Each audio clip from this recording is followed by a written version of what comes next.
Всем привет, вы на канале Vegas Magic. И сегодня я обучу вас очень классному контролю с картами. И давайте посмотрим, как он выглядит. Зритель выбирает любую карту, касается, допустим, валет бубновый.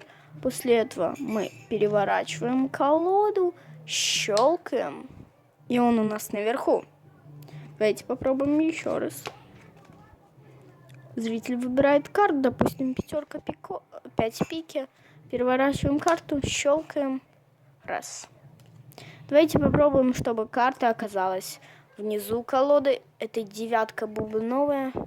Переворачиваем колоду, щелкаем. Девятка бубновая внизу. Давайте еще раз. Допустим, тройка крестовая. Переворачиваем колоду, щелкаем. И она у нас внизу. И если вам понравилось это видео, то ставьте лайки, подписывайтесь на канал. И удачи вам! Пока!